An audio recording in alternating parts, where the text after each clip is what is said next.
everyone, so I'm here today to film my empties for March and April. I do realize it is approximately halfway through May, but that's just how it worked out this time around. So I'm going to show you all the products that I finished up in March and April, as well as letting you know how much they were worth, because if you've seen in my other empties videos, this year I'm going to try and use up $5,000 worth of beauty products because I am not purchasing anything except replacements as far as beauty products go this year. So I'll just jump straight into it because I've got a few products to show you. March was a really sad month. I almost finished nothing, but I finished some things. The only makeup product I finished was the Revlon Photo Ready Insta Filter Foundation. I used it in the shade 110 Ivory. I really didn't like this.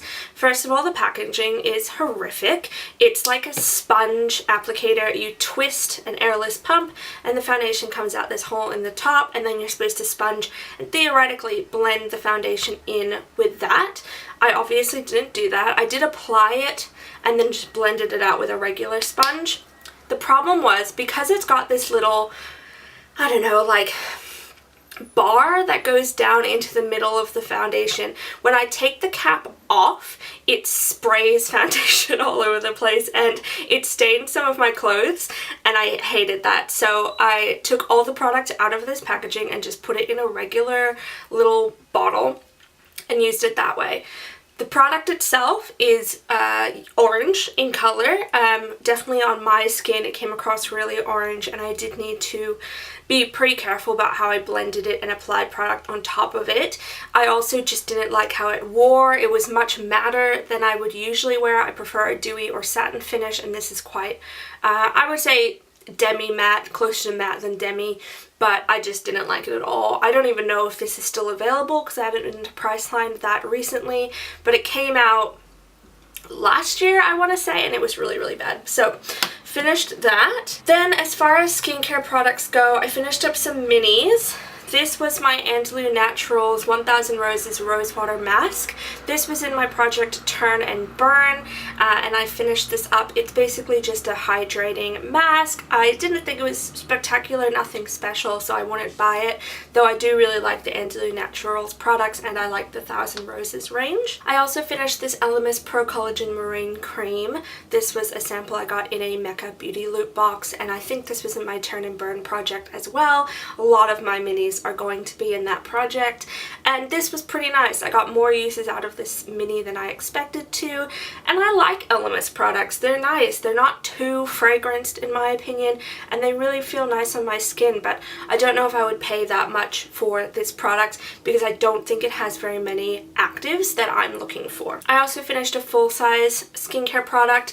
This was from the brand Skin Physics, which is a drugstore brand in Australia, and this was the Oxygen C Immediate Eye Lift Serum. I purchased this because I thought it would be a more active ingredient based skincare brand from the drugstore, and I wanted to try some eye care products from the drugstore. This is basically a really thin consistency, closer to a gel than a cream. Not even really a serum. It was definitely thinner than that, and I didn't think it did a single thing at all, so I wouldn't buy this again. It was fine in that it didn't harm my skin, but it didn't do enough, and even for like $40 I wouldn't buy it again. I also finished one body care product. This I received as a Mecca birthday gift maybe 2 or 3 years ago, I think, and this was the 365 hand wash in the scent Bergamot Orange and Gardenia. They don't sell this product anymore. It was from their Mecca Cosmetica range, but I really liked this. I thought it smelled nice, and I loved that it had 400 mils of product. It was an enormous hand wash, and I enjoyed using it, but that's gone now. Now I have my fragrance empties. All of these are minis. So the first one is from Clean. This is from the Reserve range. It's the scent Rain. It smells really salty to me, and it is pretty nice when it is actually raining. Like on wet, cloudy days, I like it. Any other time, it just smells not necessarily cloying, but it gives me a headache, so I wouldn't buy it even to wear just on those days. I also had the Zoologist Hummingbird. I got this sample from Lucky Scent. Zoologist is such a cult brand, and a lot of people say Hummingbird is their favorite scent.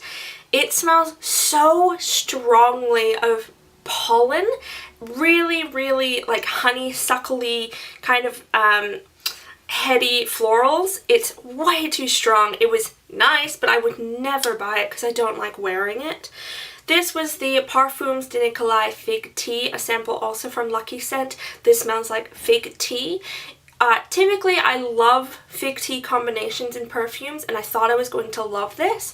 I do love the top notes, but there's an underlying powderiness to it that just isn't my favorite, so I've liked other scents more than this one, so I wouldn't buy that either. And the last, this is a sample from Ellis Brooklyn in the scent Fawn. This smells like coconut, like sunscreen, like summer. It's nice, but it's not my favorite kind of scent. It is a nice, fresh, beachy scent. So if you're into that kind of like Estee Lauder Bronze Goddess kind of, or Bobbi Brown Beach, if you like those kind of scents, you'll probably like this, but it's just not my favorite, so I wouldn't buy that either. So those are all the products that I used up in March, and they came to a total of $219.20. So I work out how much I either paid for these products or how much I would have paid for them if they were free gifts. So like this was a free gift, so I worked out that it would cost $58.80 to buy this at full price for this size, which is, that tells you a lot. This is a 15 ml sample and it would cost $58, so that's how expensive Elemis is. Now I'll just jump straight on to April. So these are all the things I used in April. The first makeup and the only makeup product was this Hourglass Caution Extreme Volume Lash Mascara, I think is what it's called. It's like really dry and clumpy. It's a pretty standard brush, to be completely honest. I liked it.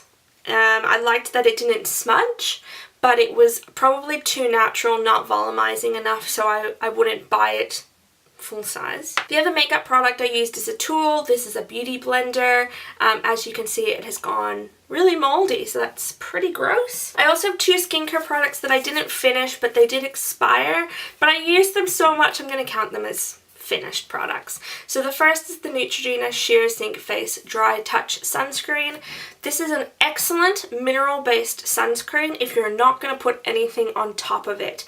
It takes a really long time to blend into the skin because it is very high in zinc and it leaves a white cast.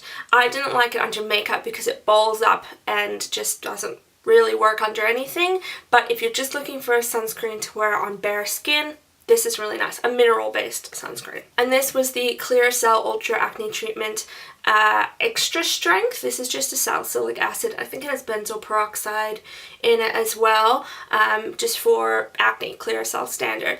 I purchased this years ago and it finally expired. I don't get acne enough to justify having a spot treatment, I think, so I wouldn't buy that again. Some more mini skincares. These are, again, I believe they were all in my Turn and Burn. I know these two definitely were. Not sure about this, but I got all of them in Mecca Beauty Loot boxes. So the first is the Verso Super Eye Serum with Retinol 8.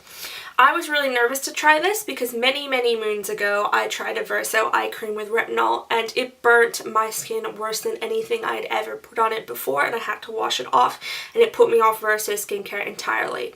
I'm a few years older now. I've put a few more acids on my skin since then, and this was absolutely fine to use. It does burn, but it's fine. So I wouldn't buy it because I don't think I need retinol at this point in my life, but it is a really nice eye cream. Another retinol, this is the Drunk Elephant A Passioni Retinol Cream, a little mini. I didn't think this did a single thing. No, I would never buy that. I don't think it did anything. Even in the amount of time that I used it, it just felt like regular cream. This is the Drunk Elephant Bee Hydra Intensive Hydrating Serum. I mixed these two together because that's how I've heard people recommend using them. I also didn't think this hydrating serum was anything special. And for I can just use a hyaluronic acid. That suits me absolutely fine, and that's way cheaper than this. So of the things I've tried from Drunk Elephant, there are a handful I would buy again, but the vast majority of them I wouldn't. This was the Kate Somerville Cold Cream Moisturizing Cleanser and Makeup Remover.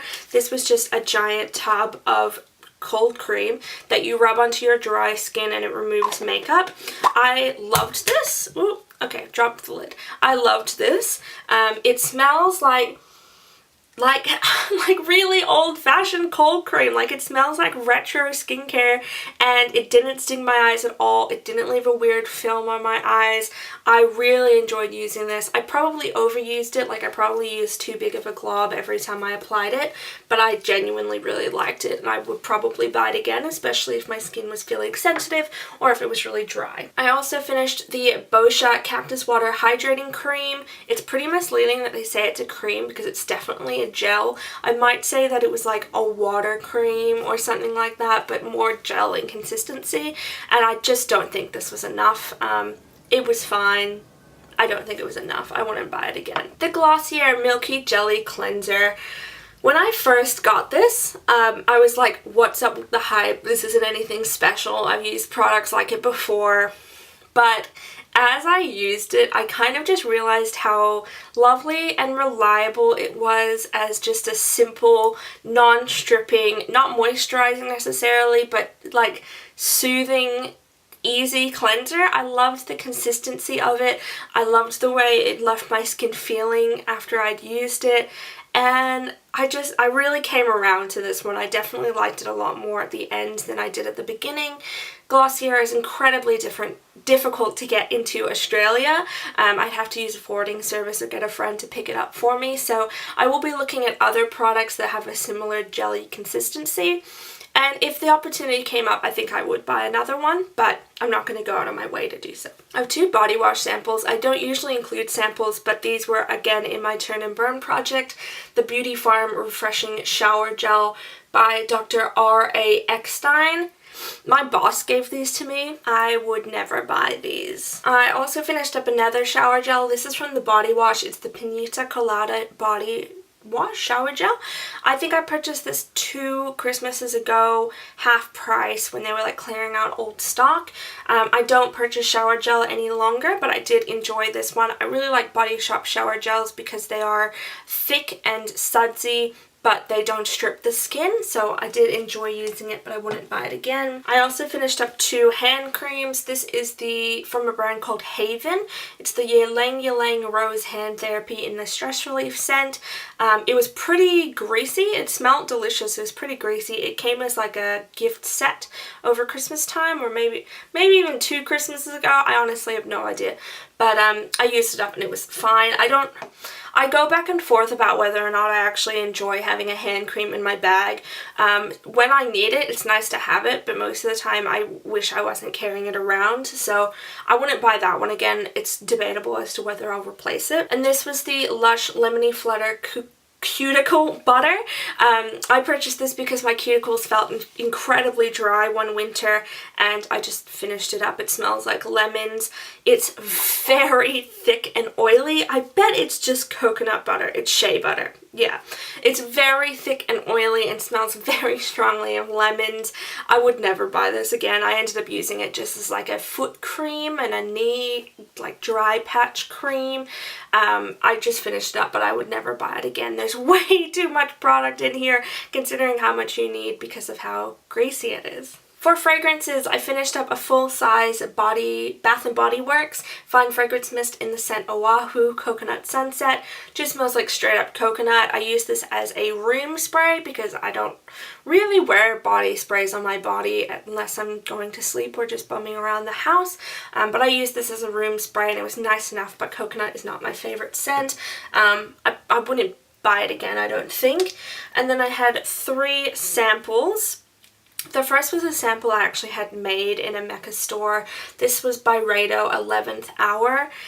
It has a really fruity, not citrus, more like pineapple scent underneath a really warm, spicy base note. I like it in the beginning. I don't like the dry down, so I probably wouldn't pay Byredo prices for it, but I do like it. I think Byredo's probably my favorite perfume house, or it is at the moment for sure. This was from Floral Street. This was Chypre Sublime. It smells like a Chypre. If you don't like Chypres, you're not going to like this. My boss loved it, but my mother didn't, so it's up to you. I really like Chypres. They're like a fresh wood kind of scent. This is Iba Miss Marissa perfume oil. This smells like straight up fruity, tropical goodness.